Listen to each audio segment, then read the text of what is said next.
자, 우리 다 같이 열왕기상 21장. 자, 15절에서 16절. 좀 길지만, 이거 길어서 그러니까 짧은 부분만 좀 보도록 하겠습니다. 열왕기상 21장 15절에서 16절 말씀입니다. 다 같이 시작. 이세벨은 나봇이 돌에 맞아 죽었다 함을 듣고 아합에게 말하기를, 일어나서 이스라엘 나봇이 돈을 받고 당신에게 주기를 거부했던 그의 포도원을 차지하소서. 나봇이 살아있지 아니하고 죽었나이다 하더라. 아합이 나봇이 죽었다함을 듣고 일어나 이스라엘의 나봇의 포도원을 취하려고 내려가니라. 아멘. 우리는 요즘 참 사실 우리가 그 악한 자들의 악행을 설명하기가 굉장히 어려웠었어요. 왜냐하면 그런 설교들을 하려고 그러니까 그런 사람들에게 만나본 적이 잘 없어서, 이 악한 사람들은 어떻게 악을 기획을 하고 또 어떤 마음을 가지고 이렇게 악행을 하는가, 또 방법은 어떤가, 이런 부분들에 대한 이해가 사실 이제 그렇게 살아본, 그럴 수밖에 없는 직업을 가진 분들이야, 뭐 본인이 경찰이나 혹은 뭐 검사나 이런 뭐 신문 기자나 이런 걸 하는 사람들이야 그런 사람들을 많이 만날 기회가 있지만, 사실 저같이 이렇게 목회를 하고 있는 사람들에게는 그런 사람들을 만날 기회가 잘 없습니다. 다들 여러분 텔레비에 나오는 그 이상한 분들은 제가 사실 만나본 적이 없고, 목사들 중에 제가 만났던 목사님들은 정말 훌륭하시고 또 귀하신 분들을 만났습니다. 뭐 그렇지 않는 분들이 물론 저도 만난 적은 있지만 대부분은 제 가까이 하고 있는 분들은 그렇지 않아서 참 몰라서, 사실 제 마음속에 한쪽으로는 이런 사람들을 만나면 내가 확인을 할 수 있을까? 파악을 할 수 있을까? 이런 생각을 하고 살았는데, 요즘 그 이재명 씨가 정말 교육을 잘 시켜줘서 이제는 이 아합의 그 술수를 이제 설명할 수 있게 되었습니다. 공부를 무진장해서.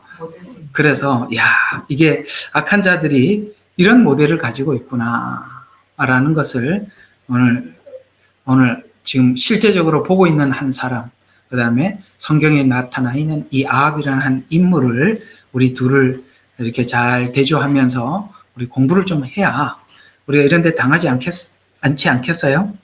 그러면 이걸 공부만 한다고 되는 게 아니라 하나님께서는 이런 자들에 대해서 어떻게 결말을 내셨나, 우리가 그 결말을 보고 기도해야 됩니다. 모르고 기도하면 안 되고, 이 아합을 하나님께서 어떻게 처단하셨는지, 하나님은 그 아합의 악행을 어떻게 보고 계셨는지, 그리고 이 악한 시대에 하나님의 종들은 어떻게 활동을 해야 하는지. 여러분, 그 유명한 엘리야와 엘리사가 바로 이 시대에 활동했던 하나님의 종입니다. 이런 시대에 하나님은 이런 종들을 세우시죠. 시대가 악한 만큼 그 악에 대항할 수 있는 하나님의 종을 세우셔서 그 시대를 이끌어갔음을 우리가 바라보면서, 어쩌면 우리가 북이스라엘 아합 시대와 같은 그런 악한 사람들을 정말 우리가 무더기로 만났어요. 한 사람뿐만 아니라 무더기로 만났단 말이에요. 그러니까 우리 공부 좀 해야 될 때가 되지 않았어요? 이제는 설명을 해도 다 알아들을 수 있는 사람들이 돼서 오늘 이 내용은 우리가 많이 공감이 되고 또 우리 함께 배워야 될 내용이 아닌가 싶어서 또 이 내용을 하나님 준비해서 함께 나누라 마음을 주셔서 준비해서 여러분들과 함께 나눠보려고 합니다. 자, 중심 주제는 이런 이야기입니다. 현 시대의 아합이 등장한 것을 우리가 지금 현실적으로 보고 있습니다. 성경을 통해 악한 자들의 악행, 그들은 어떻게 악행을 했는지, 그들이 그 악행을 하게 된 동기가 뭔지, 그 다음에 어떤 방법을 사용했는지, 그 다음에 그들의 목적이 무엇인지를 살피고 아합과 같은 자들의 욕심과 부정의가 어떻게 나타났는지, 도대체 이건 어디서 생긴 사람인지, 어디서 나온 인간인지 우리가 한번 살펴보려고 합니다. 오늘 금방 읽었던 이 열왕기상 21장에 있는 이 내용이 그 내용의 가장 중심이 되는 클라이막스 이야기이기도 하지요. 오늘 금방 읽었던 본문을 한번 잠깐 살펴보고 오늘 여러분과 함께 이 내용을 이야기해 보도록 하겠습니다. 자, 15절을 보면 이세벨은 나봇이 돌에 맞아 죽었다 함을 들었어요. 그 다음에 아합에게 말하기를 일어나서 이스라엘인 나봇이 돈을 받고 당신에게 주기를 거부했던 그 포도원을 찾았죠. 결국에는 나봇을 죽이기 위해서 아합은 이 포도원을 탐을 냈고 그걸 실제적으로 이 거짓 선전을 해서 나봇을 돌로 쳐 죽이게 만들었던 그런 악한 기획은 이세벨이 짰죠. 그리고 이제 죽었다는 소식을 듣고 아주 이제 이야기를 합니다. 진심이 나옵니다. 당신이 돈을 주고 살려고 했던 그 포도원을 취하십시오. 왜냐하면 나봇이 죽었습니다. 이건 여러분들이 나중에 이제 참고 삼아 이해를 하기 위해서 꼭 알아야 될 게 뭐냐면 마지막 적그리스도의 출현이 이런 식으로 나옵니다. 이 이세벨은 거짓 선지자의 예표요. 아합은 적그리스도의 예표입니다. 자, 나중에 이걸 맞추면 여러분들에게 굉장히 많이 도움이 될 것입니다. 그리고 엘리야는 두 증인의 예표입니다. 아시겠어요? 그래서 두 증인을 하나님께서 말씀하실 때 엘리야라고 말씀하신 것은 그 엘리야 시대와 동일한 시대, 그때 있었던 아합, 그때 있었던 이세벨, 이런 것들이 전부 다 함께 이렇게 포함이 되는 것입니다. 이해가 가시죠? 자, 그거는 나중에 여러분들이 요한계시록을 보실 때 참고하라라고 말씀드린 거고, 오늘은 방향이 그쪽이 아니니까 계속 이 주제로 한번 살펴보려고 합니다. 그래서 아합을 통해 본 악한 자들의 수법과 그 결말이라는 주제로 여러분들과 함께 살펴보려고 합니다. 자, 그래서 우리는 이 악한 자들이 어떻게 악행을 하는지 우리가 알아야 할 필요가 있어요. 이제는 하나님께서 성경이라는 빛을 주셨어요.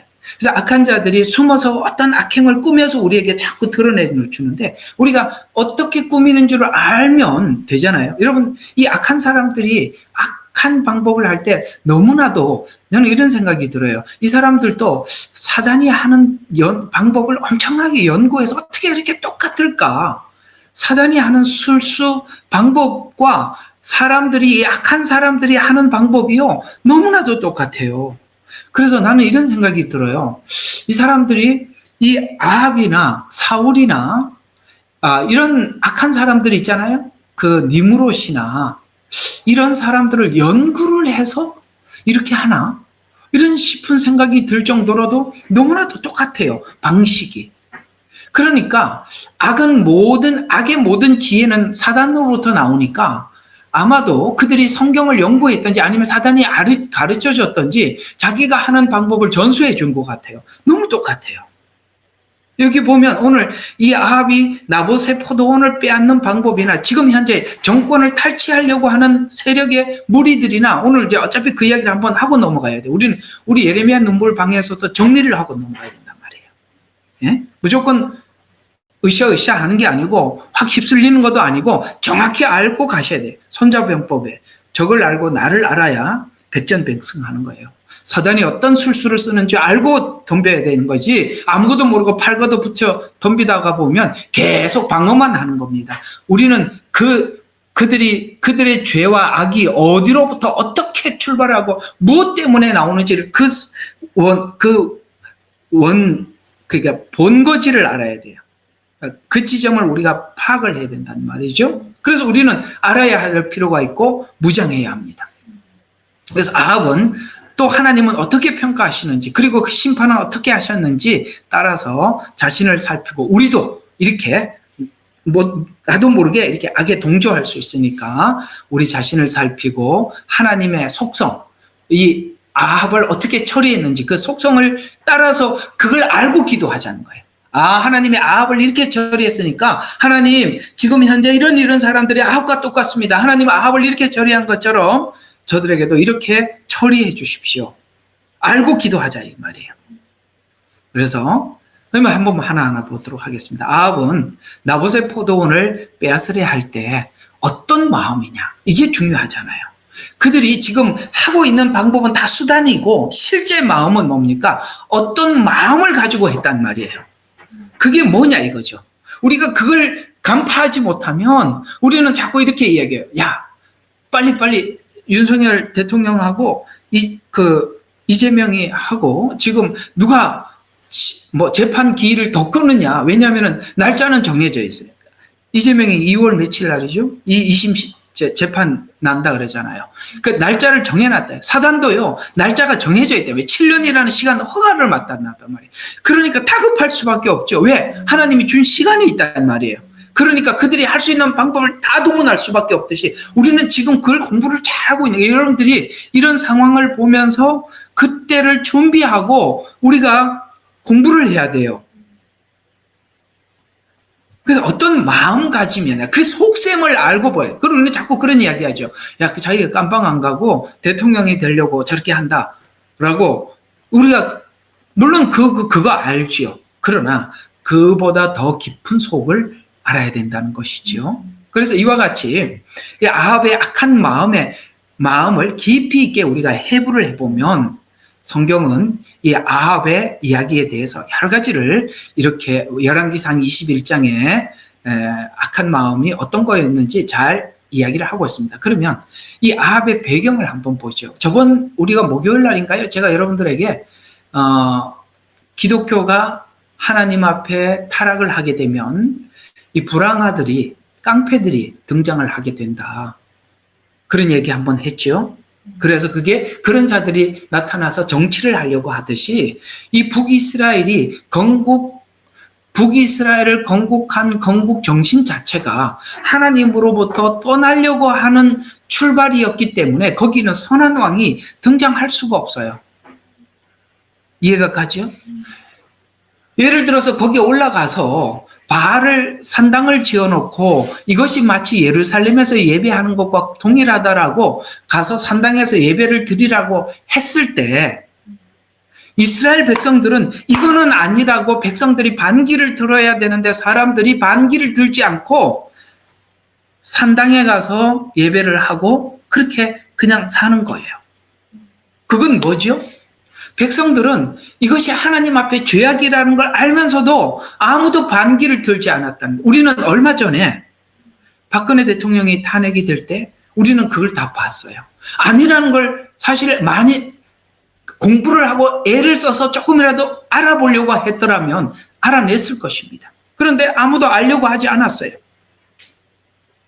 우리는 이 모든 일들이 어떤 사람이 뭐를 할 때 그 사람의 진정한 마음가짐이 뭐냐, 오늘 이 아합의 마음가짐이 뭐냐, 우리가 그것부터 살펴 들어가야 된다는 것이죠. 이 아합의 배경을 보면 이스라엘의 7대 왕, 북이스라엘에는 선한 왕들이 없어요. 그래서 7대 왕으로 오므리라는 왕의 뒤를 이어서 왕에 올라서 사마리아를 수도로 삼고 그때는 경제적으로나 군사적으로는 강하게 되었지만 영적 삶과 생애는 죄악으로 가득 찼다는 거예요. 자, 우리가 이게 참 무서운 거예요. 경제적으로 군사적으로 강하다는 것은 뭘 이야기하느냐? 내가 넉넉하다는 것입니다. 우리가 항상 기억해야 될 것은 우리가 원하는 것을 충분히 취하고 우리가 원하는 것을 충분하게 가졌을 때 그때가 우리에게 위기가 찾아올 수 있는 시간이라는 것에 대해서 우리 모두 다 서로 인정을 해야 됩니다. 그 시간이 우리가 안정, 평화 이런 걸 쫓아가게 되면 안정과 평화가 우리가 주어지잖아요. 그러면 우리가 그걸로 끝나지 않아요. 거기에 우리가 원하는 욕심들을 덧붙이게 되어 있다는 말이죠. 그래서 여러분 경제적으로나 군사적으로나 강해요. 그러니까 자기가 믿을 게 하나님을 의지하지 않아도 되는 이런 상태가 되었을 때 보세요. 경제와 군사는 백성들을 위한 군사요, 백성들을 위한 경제가 아니라 이렇게 하나님을 모르는 사람들이 경제적으로 힘이 있게 되면 그건 전부 다 자기를 위한 경제, 자기를 위한 군사로 생각을 하는 거예요. 이해가 가세요? 우리가 뭔가를 하나님 앞에 갖기를 추구하고 요구하고 원했어요. 하나님께서 그걸 주셨어요.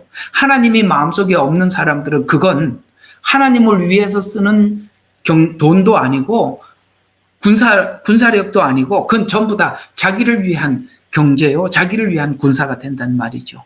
우리 그리스도인들이 그런 걸 위해서 얼마나 안정을 위해서 보호와 안정, 군사를 위해서 얼마나 기도합니까? 경제를 위해서 얼마나 기도해요? 물질을 놓고 얼마나 기도해요? 그러나 그것이 풍성한 것이 지금 하나님을 떠나서 살려고 왔는데 그것까지 충분하니까 오늘 누가 나타나더라? 이런 아합과 같은 사람이 나타나더라. 라는 것을 우리에게 말해주고 있는 것입니다. 자, 그러면 이 아합은 권력을 가지고 있어요. 그러나 권력이라는 것은 이런 게 있어요. 권력을 가진 사람들은 권력 지배를 당하는 사람들에게 늘 선하게 보여야 해요. 그렇기 때문에 아합 나봇의 포도원이 탐이 났어요. 그러나 탐이 나지만 자기가 직접 그 일을 하지 않고 끌어들여서 다른 사람을 살려. 나는 이재명이 배우고 요번에 엄청나게 배운 게 뭐냐면 자기가 뭘 절대 안 해요. 전부 다 사람 내세워가지고 무슨 문제가 생기면 그냥 자기는 항상 뒷전에 있어요. 통화를 한번 해도 어떻게 합니까? 다 그거 참 놀랐습니다. 야, 이렇구나. 어디서 아합한테 공부를 했나? 네? 성경을 보고 엄청나게 공부한 것 같아요. 악이 하는 방법을 끌어들인다는 것이죠. 여러분, 이게 끌어들이는, 여기 보면 이세벨이 누굽니까? 시돈에서 바알을 섬기던 시돈 왕 이세벨과 결혼해서 바알을 퍼뜨려서 선지자들을 박해하고, 이런 게 하나님의 사람 종들을 박해하고, 더 나가서 이방 문화 종교를 받아들여서, 잘 봐요, 이스라엘이 회복할 수 없을 정도로 파괴시켜요. 파괴. 오늘 여기 보면은 경제적으로 군사적으로 강해 보이지만은 실제적으로는 이스라엘을 파괴시키는, 여러분, 이스라엘은 군사적으로 경제적으로 넉넉해서가 아니라 하나님을 의지할 때 가장 강한데 이런 것을 의지하게 만들어서 신앙적으로 약화시키는 거예요. 이상하게 기독교가 들어가서 그 경제가 좋아지거나 군사가 좋아지면은 기독교는 사라지고 그것만 남더라고요. 그 선교 공부를 하다 보면 유럽이 처음에 그렇게 하나님 복음을 사모하고 복음이 들어가서 그 유럽이 깨어나잖아요. 근데 경제적으로 군사적으로 강해지면서 유럽은 죽어 들어가고, 이해가 가요? 그 복음이 영국으로 넘어갔어요. 근데 영국이 처음에는 참 깨끗하고 괜찮았어요. 그러다가 또 영국이 어느 시간이 지나고 경제적으로, 여러분 아시죠? 영국이 해양 세력의 옛날에 최고였다고요. 그러나 그 영국이 신앙적으로 쇠퇴하면서 청교도들이 미국으로 갔어요. 근데 미국이 또 강해지면서 또 기독교가 죽어가고 그것이 다시 한국에 와서, 한국은 어때요? 힘들 때 와서 복음이 들어오다가 지금 어때요? 또 뭔가 경제적으로 군사적으로 넉넉해지니까, 삶이 여유로워지니까 또 교회가 죽어가는 겁니다. 여러분 있잖아요. 사단의 목적은 어떤 곳에는 빼앗아서, 경제적으로 군사적으로 빼앗아서 신앙적으로 약화될 수 있다면 빼앗는 방법을 쓰기도 하고, 줘서 신앙이 무너질 수 있다면 그 방법을 쓰는 거예요. 사단의 목적은 뭐냐면 주든지 뺐든지 뭘 하는 거냐? 우리의 신앙을 약화시키는 게 목적입니다. 그래서 주든지 안 주든지 상관이 없는 사람이 누구냐면 바울이 그러잖아요. 내가 부에 처할 줄도 알고 가난에 처할 줄도 알고. 우리가 이걸 하지 못하면 사단은 너무 잘 알아요. 저 사람은 줘서 무너지게, 저 사람은 주면 무너지는지, 저 사람은 빼앗으면 무너지는지, 사단은 너무나도 우리 약점을 잘 알기 때문에 누구에게는 주기도 하고 누구에게는 빼앗기도 한다는 것이죠. 목적은 뭐예요? 우리 신앙이 회복할 수 없을 정도로 파괴되는 것입니다. 문재인 대통령이 되고 난 뒤에 내가 그 사람이 하고 있는 정책을 보면은 뭐 하나도 살리는 게 아니라 뭐 하나도 지금 뭐든지 다 깨트리고 파괴하는 거예요. 그렇게 준비를 해놨기 때문에 지금 그 일을 할 수 있는 거예요. 다행히 하나님께서 이 정권이 문재인이 넘어서서 같은 정권이 넘어왔더라면 지금은 상상 못할 정도로 파괴되어 있을 텐데, 그나마 이렇게 하나님께서 우리 교회에 하나님의 사람들의 기도를 들으시고 한 번 더 기회를 주신 게 분명합니다. 그래서 회복할 수 없을 정도로 파괴시키는 거예요. 특별히 이게 타겟은 어디냐? 교회예요. 왜 그렇게 사단은 교회를 미워하느냐? 보세요. 저같이 성경을 아니까 이런 걸 찾아내잖아요. 불신자들은요, 몰라요. 그냥 겉만 이해를 하지 그 속 깊은 곳에 내면의 전쟁이 어떻게 치러지고 있는지 파악할 길이 없어요. 왜요? 성경을 모르는데 어떻게 찾아내겠어요? 그러니 이렇게 설명을 해내고 그걸 찾아내는 교회가 얼마나 믿겠습니까? 그래서 회복할 수 없을 정도로 파괴. 그래서 정상적인 신앙인들을 박해하고 혼란한 종교를 받아들여서 막, 그래서 여러 가지, 그러니까 누구죠? 이세벨을 통해서 바알을 받아들이듯이 혼란한 종교를 받아들여서 여러분 이상하게 교회가 그 복음을 잃어버리면요 혼탁해져요. 그래서 사회, 도덕적으로, 영적으로 타락을 조장합니다. 보시다시피 우리는 이게 얼마나 강해졌어요. 종교다원주의, 차별금지법, 그 다음에 정상적인 기독교인 교회를 박해하고 거짓 기독교를 홍보하고 요즘은 이렇게 마약까지 들어와서 사람들이 더 이상 도덕이 회복할 수 없을 정도로 완전히 타락을 하고 있지 않습니까? 왜 그렇게 합니까? 아합은 자신의 야망과 욕망만 가득하기 때문에 그렇습니다. 자기를 위해서. 아마도 나는 이런 거 보면은 다 팔아먹어도 지 혼자 살 수 있으면 뭐든지 할 것 같아요. 그래서 아합은 하나님 앞에서 의와는 아무 상관이 없는 왕입니다. 나는 근데 참 그 의로운 척 하는데 그 의로운 척 하는 걸 속는 사람들은 참 대단합니다. 정말 대단합니다. 의와 아무 상관이 없는데 가장 의롭게 보고 있는 그 사람들은 누군지 모르겠어요. 지금 북이스라엘 사람들이 눈이 어두우니까 아무것도 보지 못하는 거잖아요.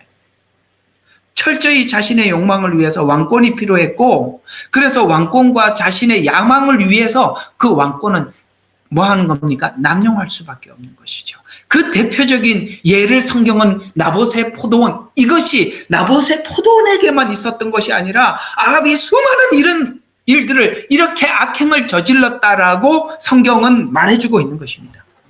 이것은 하나의 예에 불과한 것이죠. 모든 영역에서 이렇게 했을 것입니다.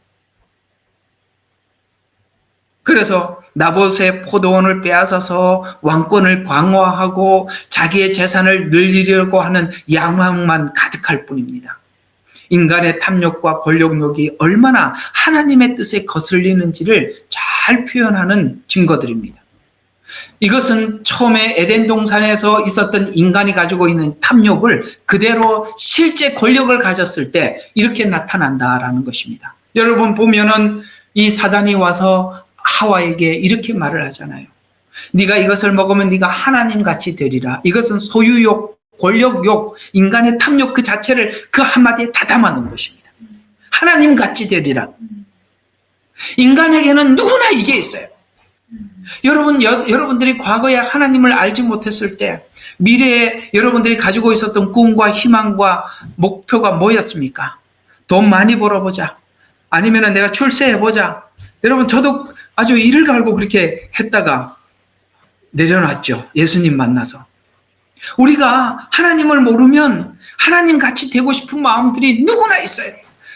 누구나 그 비전들을 들어보면 자기를 위한 비전이 내가 하나님 같이 돼. 내 돈을 가지고 그렇게 돼버리라. 권력을 가지고도 그렇게 돼버리라. 여러분 이것을 내려놓지 못한 사람들이 그것이 도덕이 망가지고 영적으로 교회가 무너지게 되면 이것이 자기 있는 본능 그대로 표출되는 것입니다.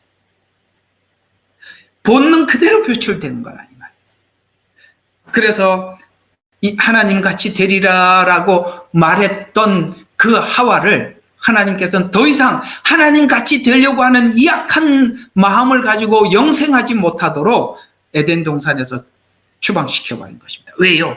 거기 있어서 선악과도 먹고 생명나무 실과까지 먹어버리면 큰일 나니까 하나님께서 내쫓아 버렸죠. 그것이 인간에게 권력으로 주어지자 이렇다라고 보여준 게 오늘 이 아합의 생애에 나봇의 포도원을 빼앗은 이 사건을 통해서 인간의 그 악한 본능을 성경은 가감없이 우리에게 기록해 줌으로써 우리 인간의 악함이 이 정도다. 우리도 주님 앞에 돌이키지 않고 하나님 앞에 새로워지지 않았더라면 우리가 가지고 있는 또 다른 방식으로 이런 것들이 표현이 되겠죠. 하나님의 지배를 받지 않는 자들의 탐욕과 욕심은 스스로 다스려지지 않음을 우리에게 알려주면서 나봇이 포도원을 빼앗는 방법을 보면 아합은 나봇의 포도원을 자신의 채소밭으로 만들기 위해서 마치 정상적인 거래를 제안하듯이 제안합니다. 공부 요즘 많이 했죠? 다 배웠죠? 처음에는 이렇게 하지 않았어요. 만나자, 미팅하자. 아주 정상적으로 나는 대표로서, 당신은 대통령으로서. 어때요? 굉장히 정상적인 방법으로 똑같죠? 정상적인 거래를 제안합니다. 돈으로 사거나 더 좋은 포도원을 주겠다고 나봇에게 요청을 했습니다. 그러나 나봇은 율법을 준수했어요. 어떤 율법이 있었습니까? 조상으로부터 물려받은 땅 기업은 팔 수 없다라고 성경은 규정하고 있어요. 그래서 그걸 냈었어요. 그는 원칙주의자였어요. 그는 공의로운 사람이었고 하나님의 말씀을 따라가는 사람이었어요. 그래서 나봇이 이 땅은 조상 대대로 물려받은 기업이므로 팔 수가 없다고 거절을 했습니다. 그러나 이 나봇의 거절에 분노합니다. 그래서 강제로 빼앗지 않고 사람을 내세우죠. 아내 이세벨을 통해 빼앗으려 합니다. 근데 이 이세벨은 너무 악하니까 그 악을 구상을 해요. 이렇게 해야지. 이 구상을 해요. 그래서 당신이 이제 아합의 권력을 동원하기 위해서 아합을 부추깁니다. 사람이요, 이게 약점인 거예요. 뭐라고 이야기하느냐면 당신이 이스라엘 왕 아니냐? 야, 그 나봇의 포도원도 하나 네가 얻지 못하면 네가 무슨 왕이냐? 사람이요, 높아진 사람에게 그 말 한마디가 그 사람을 완전히 하늘로 띄워버리는 거예요. 교만은요, 그래서 방법이 없는 거예요. 교만해져 있는 사람들에게 야, 네가 성경에 그러잖아요. 모세에게 찾아와서 뭐라고 이야기합니까? 당신만 하나님의 말씀이 들리냐? 나에게도 말씀하고 계신다. 그 인간의 악함들이 그렇게 나오는 거예요. 하나님의 질서, 하나님의 일하심, 이런 것들에 대해서 다 필요 없어요. 인간이 마음이 교만하면 어떤 죄가 들어와도 스스로 방어할 능력이 전혀 없어요. 당신이 이스라엘 왕인데 내가 나봇의 포도원을 가져오게 당신의 권력을 빌려줘 라고 하지 않습니까? 여러분, 오늘 여기 이재만이가 왜 나와요? 이재명의 그 똘마니들이 얼마나 많아. 그런 것처럼 자신이 나서지 않고 남을 시켜서 악행을 하게 합니다. 자기는 왜요? 왕으로서 채통을 지켜야 되잖아요. 백성들이 괜찮게 자기를 높이 해야 되잖아. 나는 그 가식함, 그 표정, 그 음흉함, 얼굴에 다 보이는데 누구는 그게 그렇게 선하게 보이고 누구는 그렇게 그게 악하게 보인다. 똑같은 얼굴인데 왜 그렇게 다르게 보이죠? 보세요. 자신이 나서지 않고 남을 시켜서 악행을 하게 합니다. 이세벨이 왕권을 남용합니다. 그리고 죄를 실천하겠다는 의지를 보입니다. 그래서 이세벨은 이제 왕권을 등에 업고 음모를 꾸미죠. 어떻게 꾸밉니까? 나봇의 마을에 죄와 재앙이 있어서 이제 사람들에게 그 장로들과 귀족들을 불러 모아놓고 금식을 선포합니다. 그 당시에 그 동네의 장로들을 불러 모아놓고 금식을 선포한다는 것은 여기에 큰 문제가 있다는 겁니다. 하나님 앞에 큰 문제가 있어서 하나님 앞에 그 어떤 여기 있는 사람들 중에 예를 들어서 여리고성에 들어올 때 아간이 뭡니까? 얼마를 훔쳤지 않습니까? 이런 것처럼 뭔가 여기에 이 공동체 안에 큰 죄가 있다는 거예요. 그러니 금식해라 라고 합니다. 그렇게 선포를 하고 난 뒤에 나중에 이 죄를 누구에게 뒤집어 씌우느냐면은 나봇을 세워서 그 죄를 뒤집어 씌워서 몰아세우고 악한 거짓 종을 증인을 둘을 섭외를 해서 세우지요. 그래서 나봇이 하나님과 왕을 저주했다라고 거짓으로 증언하게 합니다. 그래서 거짓 증언하게 하고 나봇의 왕을 모독한 죄로 반역죄로 공개 처형을 해서 나봇을 죽이고 이세벨은 아합에게 포도원을 차지하라고 전했습니다. 지금 하고 있는 똑같은 방법 아닙니까? 뭐 내란 수개니 뭐 이렇게 갖다 붙였어요. 내란 수개 제일 우두머리라는 거지. 그래가지고 거기에 동조하는 모든 사람들은 다 내란죄가 최고 크잖아요. 사형 아니면 무기징역이에요. 그러니 거기에 동조한 사람들은 최소한 거기에 자기 평생 끝이 난, 그러니까 사람들이 두려워서 어떻게 할 수가 없게 만드는 거예요. 똑같은 전략이에요. 똑같은 전략이라고. 이게 사단이 하는 방법이고, 그가 사단에게 이거 성경을 연구했던지 아니면은 사단에게 사주를 받았던지 사단이 하는 스타일하고 똑같은 방식이에요. 공개 처형. 왜 그걸 가서 그 윤석열 대통령을 그 뭡니까? 이 잡아오려고 하는 겁니까? 공개 처형. 그걸로 다 끝장이에요. 수갑 찬 모습을 보면. 우리 옛날에 박근혜 대통령 수갑 찬 모습 보여줬잖아요. 그 다음에 그 별 4개짜리 뭐죠? 그 크리스찬. 그분도 수갑 찬 모습들. 그걸 보여주고 싶은 거예요. 모든 사람들에게 공개 처형을 하는 것입니다. 똑같아요. 계략의 방법은 악한 자들을, 악행을 행하는 자들이 목적을 이루기 위해서 의도적으로 사용하는 주요 전략이 몇 가지가 오늘 이 아합이 했던 전략을 통해서 확인할 수 있는데, 첫 번째, 권력을 가져야만이 그 일이 됩니다. 지금까지 이 좌파들이, 이 민주당이 이 권력을 갖기 위해서 오랫동안 작업을 해왔어요. 그래서 드디어 권력을 가졌습니다. 그리고 곳곳에 자기 사람들을 배치시켜놨어요. 그래서 권력을 가져야 하기 때문에, 내가 보니까 이재명이 또 똑같아요. 성남시장, 경기도지사, 지금 뭡니까? 당대표. 이런 식으로 해갖고 권력을 가져야 되기 때문에 아합이 권력을 가져야만이 자기 욕심과 탐욕을 마음껏 발산을 할 수 있기 때문에 오랫동안 이런 작업을 해서 권력을 가지게 된 것입니다. 그 다음에 권력을 가지면 오늘 이 아합에게 나봇의 포도원을 빼앗기 위해서는 어떻게 해야 됩니까? 아까 말씀드린 것처럼 이 동네에 문제가 있어서 금식이 있다고 선포하게 하는 거죠. 이게 다 뭐냐? 거짓 뉴스예요. 거짓 뉴스를 계속 만들어내는 거예요. 나는 지금 민주당 국회의원들이 하는 말을 보면 제보에 의하면, 이 제보가 어디서 나온지 절대 말하지 않아. 항상 제보에 의하면. 거짓 뉴스들이에요. 김어준이를 통해서 계속 공장에서 생성해내잖아요. 거짓 뉴스를 계속 만들어내는 것입니다. 오늘 예수님도 앞에다 세워놓고 내란 수계라는 거예요. 이해가 갑니까? 멀쩡한 사람 앞에다 세워놓고, 야, 무슨 죄를 갖다 붙일 건지 얘기해보라고요. 하나님을 모독했다. 똑같지요. 오늘 여기도 보면 하나님을 모독했다고 공개 처형을 당하고. 거짓 증언입니다. 그래서 우리는 이런 거짓 증언자들의 말을 절대 믿으면 안 돼요. 이게요, 이상하게 그 거짓 증언자들의 말이 들리고 믿어지는 사람들은 영이 같아서 그래요. 이건 아무리 생각해도 사람 상식으로도 그걸 믿을 수 없는 이야기인데도 믿는 게, 이게 영이 같구나. 결론은 그렇다. 아무리 상식적으로 풀려고 그래도 답이 안 나와요. 이거 볼 줄 아는 사람들은요, 빛 가운데 있는 사람들만 보이더라는 거예요.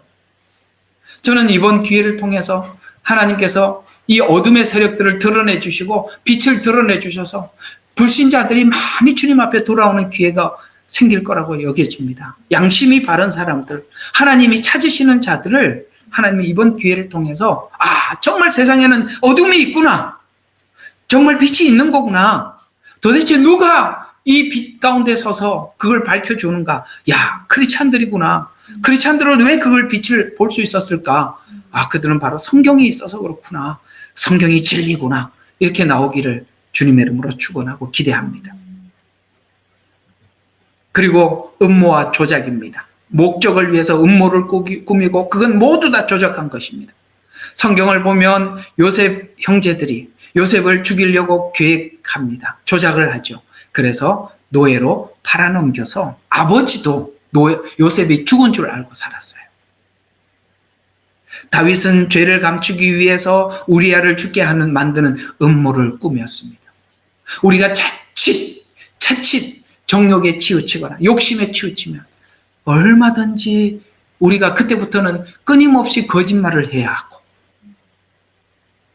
꾸며야 되고 그렇게 되더라는 것이죠. 또 약자를 희생양으로 삼습니다. 꼭 보면 약한 사람들이 있어요. 이번에 참 재미있더라고요. 유동규 씨하고 이재명 씨하고 법정에 가서 계속 눈싸움해. 너 진짜 나쁜 놈이야. 이건 이제 이재명이는 유동규가 미워 죽겠는 거예요. 아주 속까지 알고 이야기를 다 해야 되니까.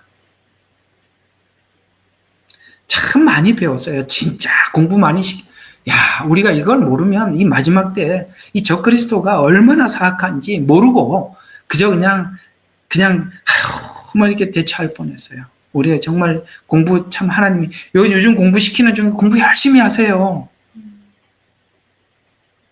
이런 설교 언제 하겠어요?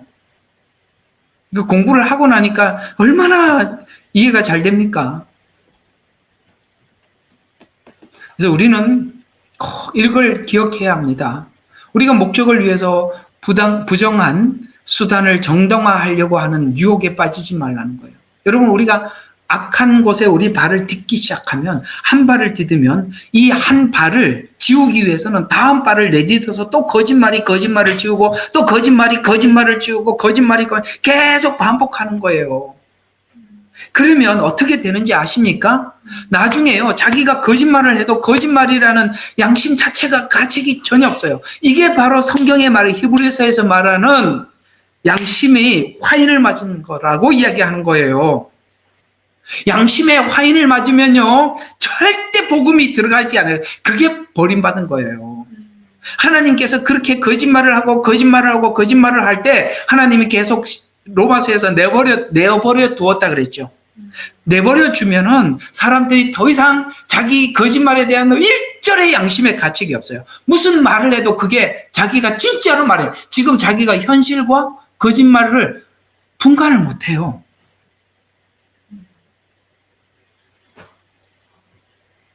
자기가 뭔 말을 만들었어요. 그게 어느 시점에 가면 그게 진짜인 줄 알아요.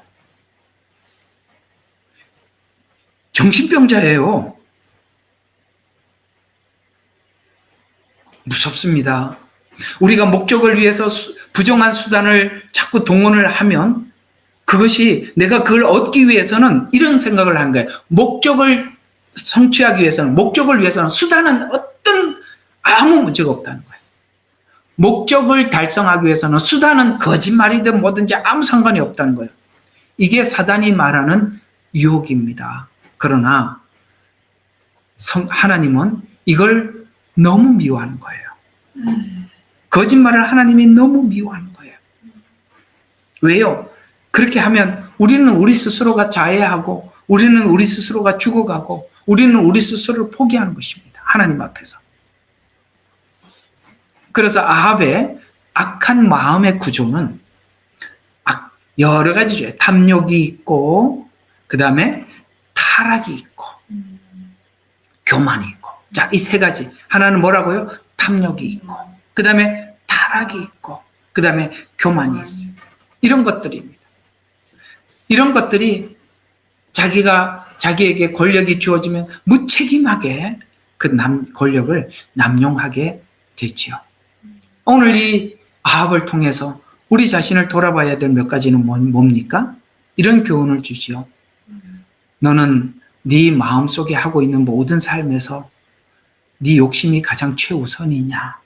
우리는 우리 자신에게 물어봐야 해. 너는 너 욕심을 위해서, 너의 명예를 위해서 뭘 하고 있느냐? 두 번째, 공의가 내 양심에서부터 시작하느냐? 남 보고 네가 공의롭지 못하다 이런 지적하지 말고 네 양심이 공의로우냐? 물어보면 항상 자기 양심은 감추고 공의를 꺼내놔요. 맞지요? 예, 자기 양심은 감춥니다. 그리고 문제 앞에 늘 회개하는 마음을 가지는가? 여러분, 아합에게 이 세 가지가 있을 것 같아요? 이게 없어서 버림받은 겁니다. 자, 그러면 이런 아합을 하나님은 어떻게 평가하셨나? 우리는 아합 이야기를 지금까지 해왔어요. 그러면 하나님은 이 아합을 어떻게 평가하나 한번 봅시다. 이 말씀은 아합의 집안과 그의 통치에 대한 심판을 예고하시죠. 이걸 보시고 하나님 이렇게 말씀하십니다. 이게 중요해요. 하나님이 어떻게 평가하시나. 열왕기상 21장 19절과 20절에 보면 하나님은 아합이 행한 모든 것을 보고 있었어요. 지금 이세벨이 나가서 거짓 뉴스를 만들고 그 다음에 누굽니까? 나봇을 죽이고 이런 일들을 다 했습니다. 실제 현장에서 누가 했죠? 이세벨이 했습니다. 그런데 하나님은 이렇게 얘기를 해요. 너가 죽이고 그의 것을 빼앗았다. 아합은 안 했다니까요. 안 했다고. 이재명이가 한 게 아니야. 김용희가 한 거고 정진상이가 한 거고 유동규가 한 거란 말이에요. 근데 하나님은 이렇게 얘기해요. 너는 그에게 이르기를 여호와 말씀이 내가 죽이고 빼앗았느니라 하셨다 하라. 또 너는 그에게 이르기를 여호와의 말씀이 개들이 나봇의 피를 핥는 곳에서 내 피도 핥으리라 하셨다 하라 하니 아합이 엘리야에게 이르되 내 대적자야 내가 나를 찾았느냐 대답하되 내가 찾았노라 내가 내 자신을 팔아 여호와 보시기에 악을 행하였으므로 이렇게 말씀하고 있습니다. 하나님의 예언을 통한 하나님의 심판을 선언하고 있죠. 선지자 엘리야를 통해 하나님은 아합에게 회개할 기회를 주십니다. 그러나 아합은 회개하지 않습니다. 왜 회개가 불가능하다 그랬죠? 양심이 화인을 맞은 거예요.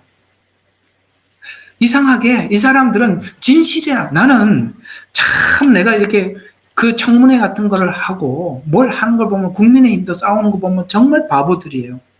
나는 이런 사람들에게 부끄럽지 않습니까?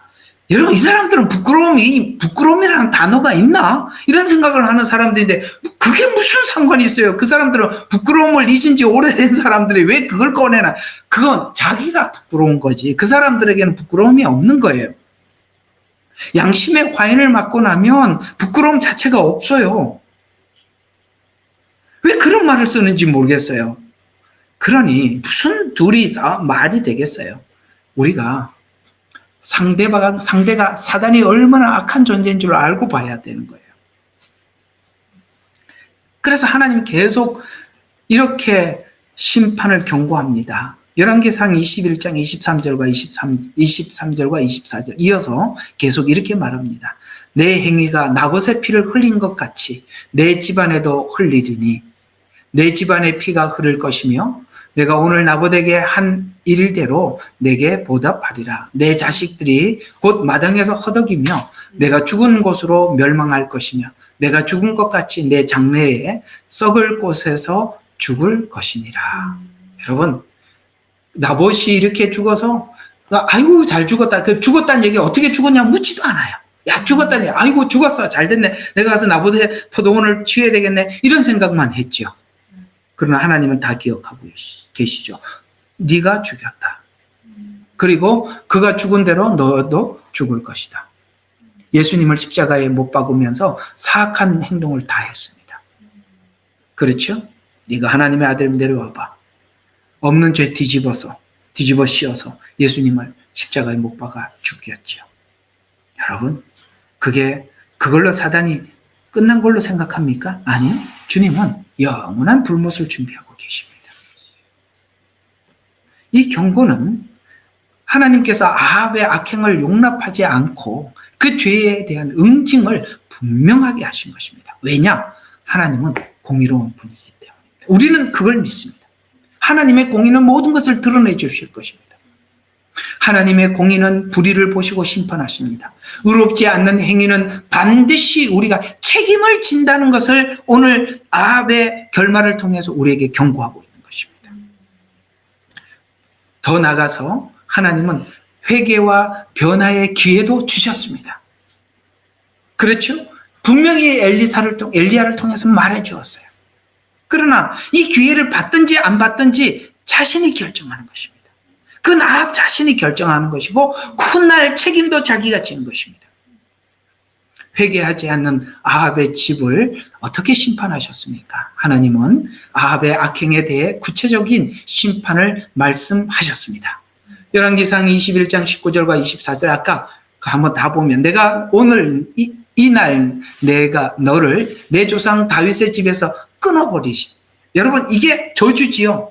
하나님의 계보에서 끊어버린, 성경대로 표현하면 생명책에서 이름을 지워버린다는 것이죠. 내 집안을 아브라함 집에서 끊어버리리라. 그러나 남은 자를 내 아버지 다윗의 집에 남겨두지 아니하며 또 내 혈육 가운데서 작은 자라도 살게 하리라. 후대에게 하는 기회를 주신다. 이게 공의라 이 말이에요. 내 행위가 나봇의 피를 흘린 것 같이 내 집안에도 피를 흘리리니 내 집안에 피가 흐를 것. 내가 오늘 나봇에게 한 일대로 내게 보답하리라. 내 자식들이 곧 마당에서 허덕이며 내가 죽은 곳에서 멸망할 것이며 내가 죽은 것 같이 내 장래에 썩은 곳에서 죽을 것입니다. 여러분, 다윗이 죄를 지었을 때도 하나님께서는 거기에 대해서 분명히 공의롭게 심판을 하셨습니다. 여러분 이걸 아셔야 돼요. 그렇게 해서 사람의 눈을 속이고 정권을 빼앗고 자기가 하고 싶은 대로 욕망껏 마음대로 그렇게 살아서 야 남들이 속아서 야 내 인생 바보 같은 인간. 하나는 알고 둘은 몰라요. 그거 왜 그렇게 살지요? 하나님 없다고 생각하니까 그렇게 사는 거예요. 예? 왜 사람들이 저렇게 됐습니까? 하나님이 없다고 생각하고 사니까 그렇게 사는 거예요. 하나님은 분명히 그 일을 실제로 이루셨어요. 자, 그 눈으로 한번 확인하고 지나가는 게 우리에게는 필요하겠죠? 열왕기 하 9장 6절에서 10절에 하나님께서 말씀하신 대로 어떻게 이루셨는지 눈으로 확인이나 하고 지나갑시다. 분명히 하나님은 공의로운 하나님이시고 그 공의는 하나님의 공의 안에서 분명히 이루어 가실 것입니다. 9장 6절에서 10절입니다.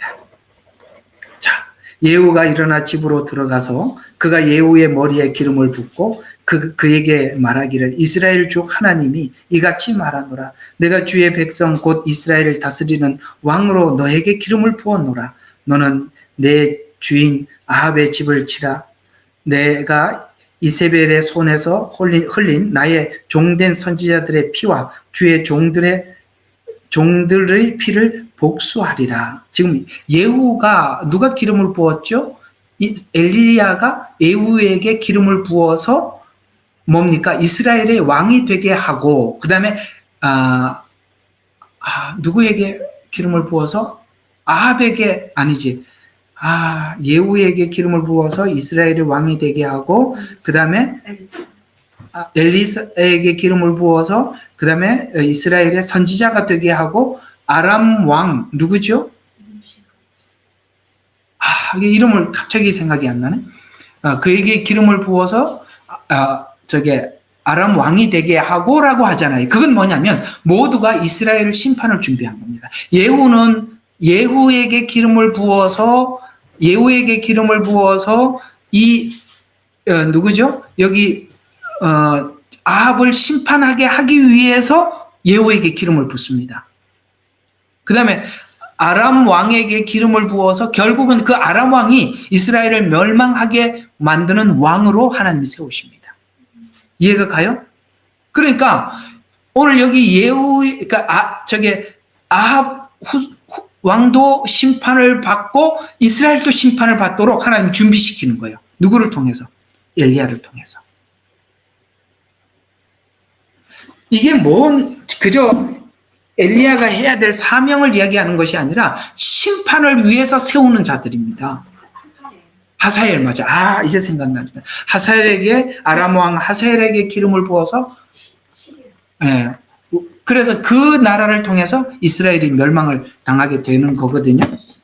그래서 계속 한번 보세요.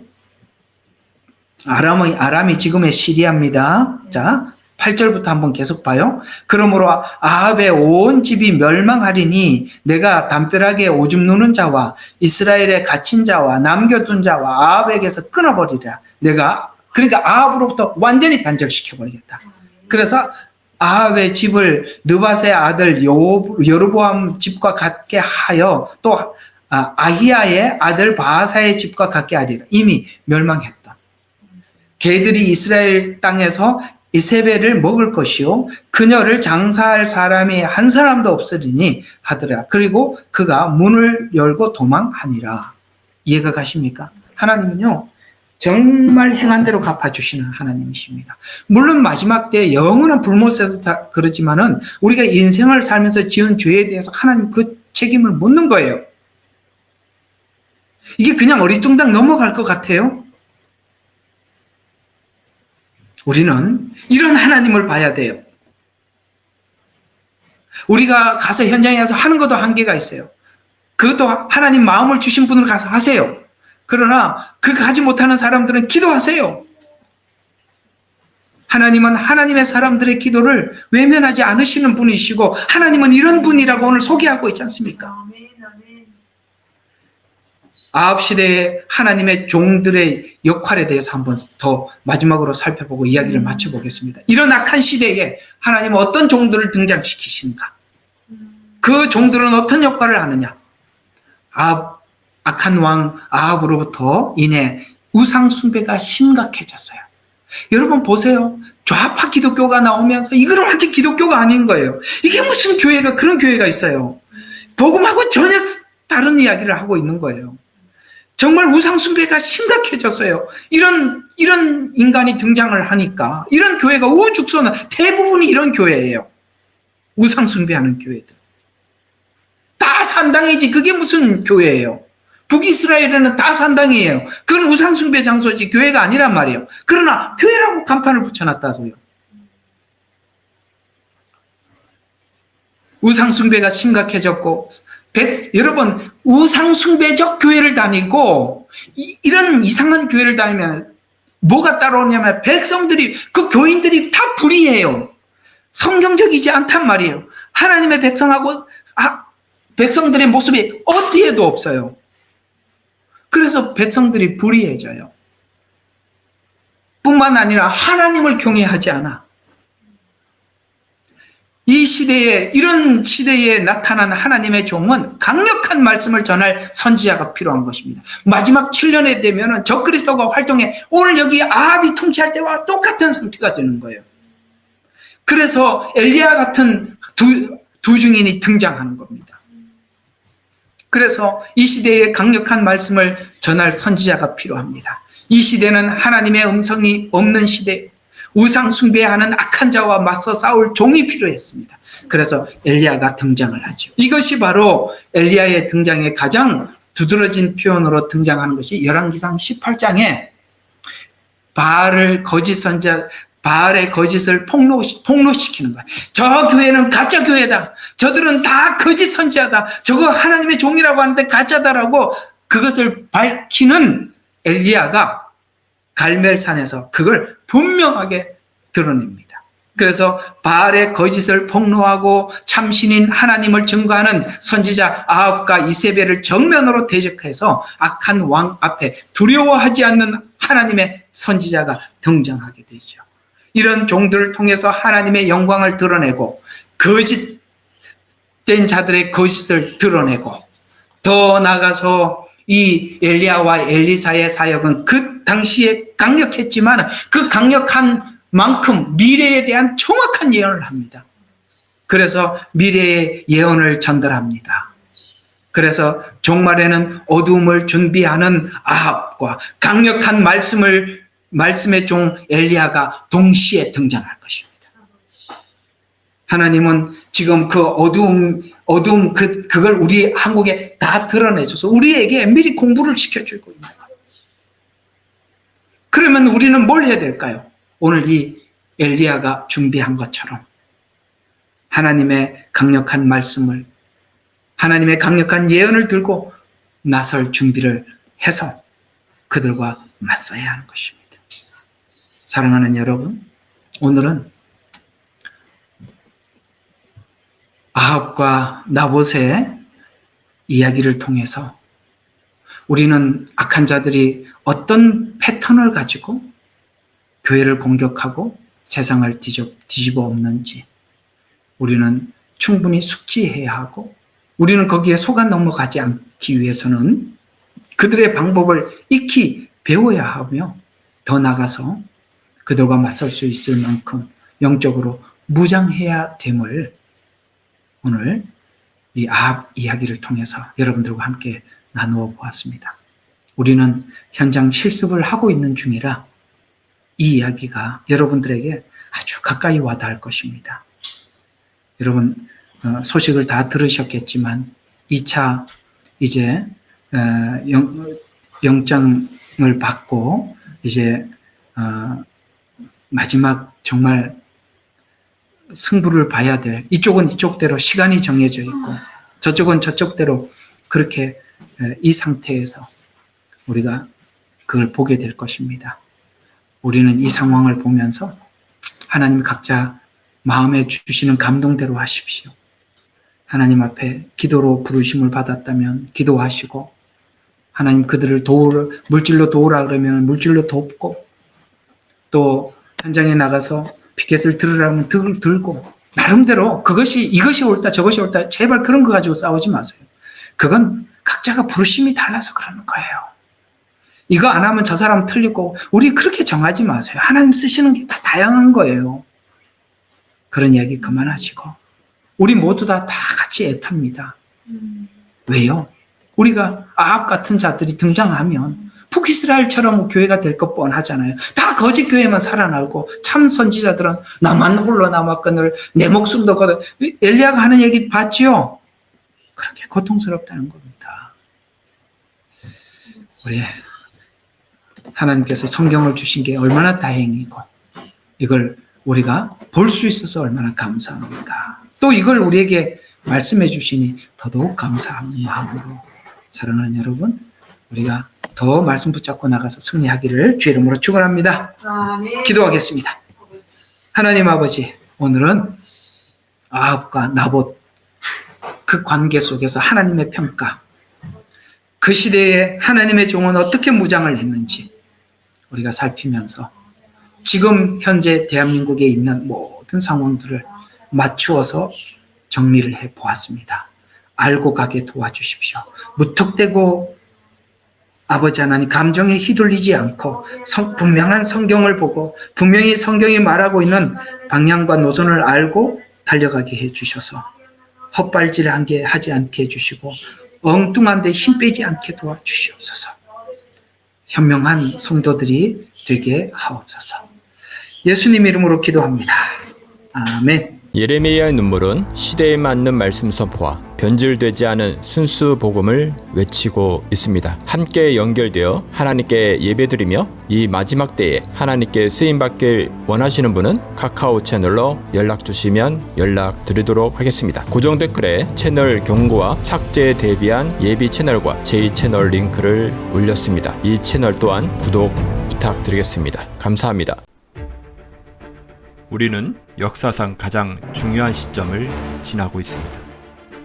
하나님께서는 하나님의 일을 하시기 전에 사람을 준비시키셨음을 우리가 알고 있습니다. 하나님 말씀은 마지막 때에 대추수, 대부흥의 때가 있다고 분명히 예언하고 있습니다. 아멘. 하나님의 말씀이 그대로 성취될 것을 믿습니다. 예레미야 눈물은 잠자는 교회와 영혼을 깨우기 위해 노력하고 있습니다. 이 가슴 뛰는 일에 함께 하길 원하시는 분은 카카오 채널로 연락 주시기 바랍니다. 당신은 위대한 하나님의 사람입니다.